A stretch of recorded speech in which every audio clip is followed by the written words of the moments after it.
আসসালামু আলাইকুম, সবাইকে স্বাগতম। প্রিয় শিক্ষার্থী বন্ধুরা, আজকে আমি আইসিটি বিষয়ের এই যে লজিক গেট সম্পর্কিত, লজিক সার্কিট সম্পর্কিত অনেক সময় এই ধরনের প্রশ্ন পরীক্ষা আসে আর বলা হয় এই তথ্যের আলোকে এক্স এর আউটপুট সরলীকরণ করো। লজিক ফাংশনের নিয়মে সরলীকরণ করতে হবে। কিভাবে করবো, তাই না? অনেক সহজ। কিন্তু প্রথমে আমরা দেখব ইনপুট কি কি আছে। ইনপুট আছে এখানে এ আর বি। এখানে আমরা এ থেকে এ নট যুক্ত হয়ে এটা এ নট হয়েছে, তাহলে এই তিনটা লাইন সম্পর্কে আমরা বলতে পারি A, A not, B. A not, B, B not কিন্তু নাই। ভালো কথা। আর এই যে এখানে আরো কয়েকটা গেট আছে, এটা হচ্ছে অর গেট, যোগের গেট। এটা অর গেট, এই দুটো এক।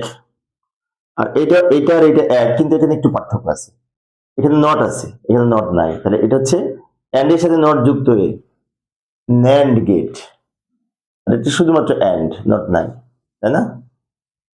সরলীকরণের নিয়ম হচ্ছে প্রথমে আমাদের এই এই যে ছোট ছোট যে গেটগুলি সেগুলি আগে অঙ্কন করব, তারপর সবার শেষে এইটা।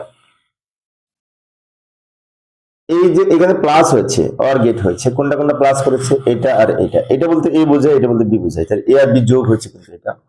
তাহলে আমরা লিখতে পারি এখানে এই লাইনটা হচ্ছে এ আর বি যেহেতু যোগ হয়েছে, তাই এই আউটপুট হচ্ছে A plus A or B.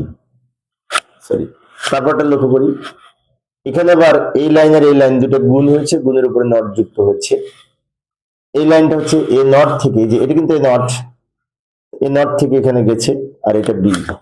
A not into B, যেটি ইন্টু গুণের gate, A not into B, তার উপরে not, A not into B, তার উপরে নট। এটা একটা। এবার এটা লক্ষ্য করি, এই লাইন আর এই লাইন দুইটা মিলে কিন্তু এখানে আবার যোগ হয়েছে, তাহলে আমরা বলতে পারি এটা প্লাস এটা, এখানে নট নাই, তাহলে এখানে এ নট বি, তার উপরে নট প্লাস এটা, এটা মানে বি।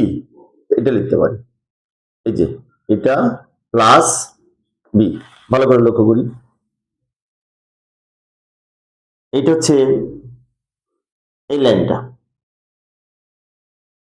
নট বি, তার উপরে নট লিখলাম, প্লাস এর গেট প্লাস দিলাম, বি প্লাস করলাম, কেন কি এই লাইনের এই লাইন যে যোগ হচ্ছে এটা বি। এবার ফাইনালি কি হচ্ছে, এটা আর এটা দুটো মিলে গুণ হচ্ছে, গুণ মানে এন্ড গেট, তাই না? গুণ করার জন্য কোনটা কোনটা গুণ করবো, এই লাইনের এই লাইন গুণ করে এক্স এর আউটপুট হবে। এই লাইন বলতে এ প্লাস বি বোঝায়, আমরা এইটার জন্য এ প্লাস বি লিখলাম, ইনটু, এখানে কিন্তু ইনটু এটা ব্র্যাকেট দিয়ে লিখলাম, অর্থাৎ এটা আর এটা দুটো মিলে যেহেতু গুণ হয়েছে, এটা লিখলাম ইনটু এটা লিখলাম। এখন এই হচ্ছে এক্স এর আউটপুট। এবার এই এক্স এর আউটপুট থেকে আমাদের সরলীকরণ মান নির্ণয় করতে হবে। সরলীকরণ মান নির্ণয় করার জন্য আমরা এটা পরের পেজে নিয়ে যাই, এখানে জায়গা নাই, পরের পেজে নিয়ে যাই, নিয়ে আসলাম। প্রথমে আমরা একটা কাজ করব, এটি হচ্ছে এইটা রেখে দিব, এটা ভেঙে দুই খণ্ড করব, কারণ আমরা যদি ব্র্যাকেট তুলে দিয়ে এটা গুণ করতে চাই একটু প্রবলেম হবে। সেটা হচ্ছে এই যে এখানে কিন্তু নট আছে, এই নটটা যদি আমরা ভেঙে দুই খণ্ড করি, ডি মর্গেনের উপপাদ্যে বলা আছে যে গুণের পূরক সমান আলাদা আলাদা যোগ করে, আলাদা আলাদা পূরক করে যদি যোগ করি যোগফল এক হবে।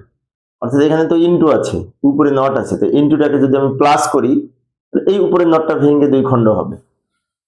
তাই আমরা লিখতে পারি A double not plus B not plus B, এটা লিখে নিলাম। এখন এই যে ডি মর্গেনের উপপাদ্য, এটা এ বি নট সমান এ নট প্লাস বি নট, অর্থাৎ গুণের পূরক সমান ওই চলকের আলাদা আলাদা পূরক করে তার যোগফলের সমান। এবার পরের লাইনে যদি আমরা একটু আসি, তাহলে দেখতে পাই এ ডাবল নট সমান এ, আর এইখানে কিন্তু ওয়ান হবে, বি নট প্লাস বি সমান কিন্তু ওয়ান। তাহলে এটা রেখে দিলাম, এটা ঝামেলা নাই, এ প্লাস ওয়ান। ভালো করে লক্ষ্য করি, বি নট প্লাস বিতে কিন্তু ওয়ান হয়, কিন্তু আমরা জানি অর অপারেশনের যে মৌলিক উপপাদ্য সেখানে বলা আছে বি নট প্লাস বি সমান ওয়ান, এ নট প্লাস এ সমান one, x plus x not সমান ওয়ান, তাই না? এগুলো আমরা জানি। আর এটা ডাবল নট এ হয়। এখন এটার মান কিন্তু আবার 1 হবে। কারণটা কি? কারণ 1 এর সাথে যাই যোগ করি বুলিয়ান অ্যালজেব্রা সেটি 1 হয়। তাহলে এখানে আমরা লিখতে পারি a প্লাস বি ইন্টু 1। 1 এর সাথে যাই গুণ করি সেটাই হবে a প্লাস বি উত্তর। a প্লাস বি অথবা বলতে পারি a অর বি, তাই না? a or B. প্রিয় শিক্ষার্থী বন্ধুরা, এই ছিল আজকের আলোচনা। আমি শিক্ষার্থীদের অনুরোধে অল্প অল্প করে আলোচনা করি যাতে শিক্ষার্থীরা বোরিং ফিল না করে। পরের ক্লাসটি দেখার আমন্ত্রণ রইল। খোদা হাফেজ।